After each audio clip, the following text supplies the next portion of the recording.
Alrighty then, it's time for an Aurelion Soul game, although I will be using this as a commentary discussion piece. Voice check 1, and I gotta say, there's a lot of things to talk about Aurelion Soul. Voice check 2, because he's probably one of Riot's latest accidental junglers. This is a normal game with friends, as you can see by the horribly implemented Draven heads on all the champions. It is also one of my earlier Aurelion Soul games of the several I've played. So far, I've greatly enjoyed playing him, and I feel he has potential, but he has a slew of problems as far as jungling goes. I've read that he has a far better time in lane, and I'm inclined to believe that some of the things he requires to get going are not truly available to him in the jungle. Anyways, first things first, runes and masteries are 0, 12, and 18, with the idea of making him a very efficient tanky AP bruiser champion. The masteries I take should be rather obvious, and the keystone is a stacking health one in the defensive tree.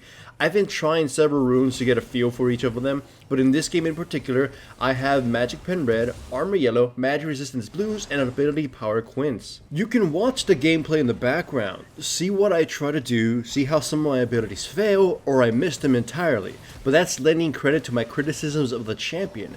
Again, I truly enjoy him, but I think he has several shortcomings that weaken his jungling quite a bit. First and foremost is that none of the jungle items are truly amazing on him except the runic echoes, but it isn't as great as his core items. Basically, his core items are so essential to his playstyle, Rylai's and Rod of Ages, that delaying them is a bad idea, a really bad idea.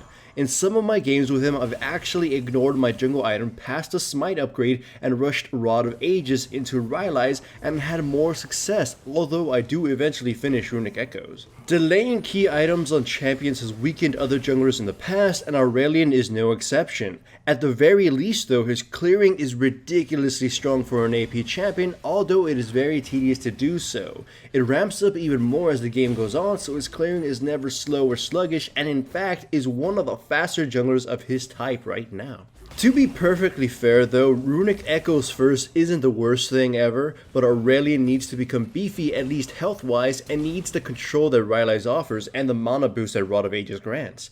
The ridiculous power boost that Rylai's gives is simply too goddamn much. If you try playing Aurelion Soul after this, take note at how much different he plays once you obtain those two items. And as far as boots goes, you can build whatever the hell you want. It largely depends on who your opponents are and what you intend to do. I built the CDR boots to great effect, Sorcerer's boots, Ninja Tabi, boots of swiftness, it just doesn't matter. It's all up to you and who your opponents are. Either way, however, his issues start becoming apparent when you start ganking as him.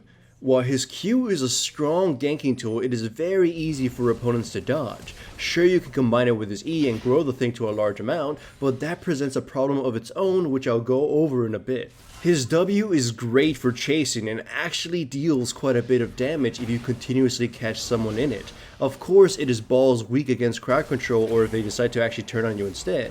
He is not a tanky champion even when he actually starts getting items, at least in the jungle. He's kind of tanky in lane, so he's very vulnerable to counter ganks and really strong duelist champions. Anyhow, as to why his ganking is risky and his E is absolutely underwhelming, you have to remember what Zack's biggest issue is. Zack's initiation is very slow and telegraphed, especially if they know where you are. Aurelion's E works in a similar way in that it is slow to do anything. It has a huge cooldown for a basic ability at rank 1, I believe it's 60 seconds, and then it has to charge before you can use it, and you can lose a charge if you get hit. It's essentially an initiation tool because it is too hindering to use it as anything else. If you use it for a long distance initiation, then either they have plenty of time to react, or the advantage you saw will naturally dissipate at that point.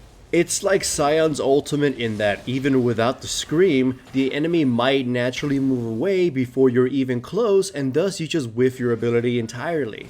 Basically, using his E and Q combo feels more like a crapshoot rather than actually being skilled. It is too slow early on to take advantage of any actual opportunities, and, aside from using it to hit very obviously trapped opponents, feels more like getting lucky than being skillful when you actually hit it. Still, when it does work, it can work hard as an AoE stun is nothing to scoff at and hasn't been given to a jungler as a basic ability in a long time. So far, I view Soul as a support level kind of champion, as I don't think he has the capacity to truly carry from the jungle and is instead meant to set up his team for victory. With his abilities in mind, he actually has a bit of a weakness when it comes to leveling. None of his abilities want to be a 1-point wonder, but he has to relegate one as such, and it is usually his E, which in turn makes it even less appealing. Also, while his ultimate is very visually unappealing and kind of boring, it is one of the more powerful ones I've seen in a while. In fact, I like it a lot. It's truly a very powerful ability because it's near instantaneous in AoE. It's a big back off or a fuck you button that deals quite a bit of damage. It's a good finisher or a combo enabler for your Q or other champion's abilities. It can also be used as sort of a weaker peeling tool, as it knocks back opponents that are in melee range or knocks back opponents from you. It's not that good, but it has its uses.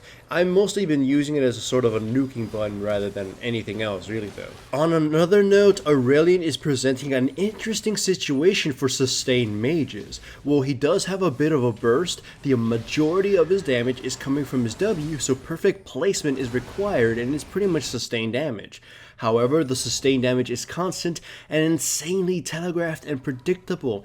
It, in a sense, can be interpreted as conditional power, as it gives opponents a very clear line of counterplay and ways of dealing with Aurelion. Normally, sustained damage mages have the issue in that they are utter trash if their sustained damage is too low, even if you apply their damage components constantly, or they are insanely broken if their damage is ridiculously high to the point where you can get away with imperfect play. Most sustained mages, when they're very powerful, will just grind anyone in range, but Aurelion presents clear areas of weakness that can be exploited by opponents. Cassiopeia bathes you in acid and melts you, Rise machine guns you down as he snares you, Swain slowly grinds you down as you can't fight back, and so on. However, Aurelion bops you with his high damage astral balls in a very clear orbit that you can either dodge, outmaneuver him, or actually fight back and have a chance because Aurelion was being too careless. This is actually a very good situation to have though.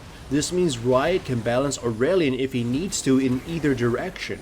Currently he's a little bit underpowered, which is why Riot is giving him a few buffs in the next patch, mostly buffing up his utility numbers. It presents a strong chance at having a champion like this finally work out. As far as trying him out goes, he should be currently free to play in normal, so you do have every chance to practice him though. It is very obvious he's not a champion for beginners though, so be careful. I do also strongly advise that you not pick him with the idea that he's going to be a tanky champion or your team's sole initiator. I think he's better off as the follow-up initiator or the champion that sits behind the front line, but still in front of the back line, slapping his opponents with his astral balls and barraging him with his Q, while occasionally using his ultimate to peel or burst down a target. Even if his E is a bit underwhelming, it doesn't seem you have to be overly complicated with it. You can use it like Sion's ultimate and just do a straight line initiation or follow up instead of trying to be fancy and hit them from the sides, which has a far less chance of succeeding. Still though, the very nature of his slow initiation and ability usage means that you'll have a better chance practicing him with a friend or two, as communication is key to maximizing him. With that in mind as well, it almost feels like Aurelion Soul is going to be relegated into being a team champion rather than a solo queue hero. Again, he may only be strong when played with communicating teammates, so competitive might see him if he's useful and powerful, while solo queue might not see him as often. Still though, if he's ever insanely powerful, then we know solo queue will see him regardless. Tell me your experiences with Aurelion Soul in the comments below, and what are your thoughts on him? Do you think he's good or weak and needs buffs or nerfs? Do you like him at all regardless, or do you feel he's an underwhelming release? Like I said earlier in this video, I really do like Aurelion Soul, and I'm quite pleased that Riot seems to have released a champion, a very unique one, with several checks and balances that may make him easier to balance in the future. I do honestly feel his jungling may have been purely accidental and not intended, which is why it's very rough around the edges, but I think Riot may embrace this like they did with Echo and build upon it if needed. Basically put, Aurelion has become one of my favorite champions to play currently, and I have high hopes for him. With a few tweaks here and there, he might become quite a huge threat. He's not as versatile as most of the champions I like to play, but thankfully he's unique enough to overcome this. As you can see, the game in the background has been insanely chaotic, but it's about to come to an end. The enemy is slowly being picked off by my team, and our damage is ridiculously high and honestly rather safe. The enemy team couldn't turn around and fight back at any point of this, so they were just thoroughly defeated. We finished the rest of them off and quickly destroyed the remaining structures. Honestly, it seems we pulled this victory out of our asses, but we'll take it.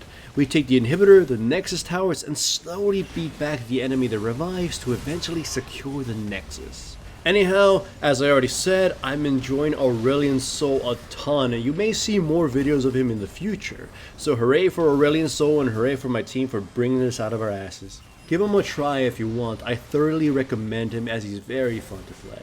Videos like this are made possible by my sponsors, Crunchyroll and Loot Crate. Loot Crate's upcoming April crate contains Harry Potter, Vikings, Labyrinth of the David Bowie kind, and Uncharted stuff. If you're interested in any of those themes and would like to check out the offer, click the link in the description below. Using either service greatly supports my channel and I'll appreciate it tremendously.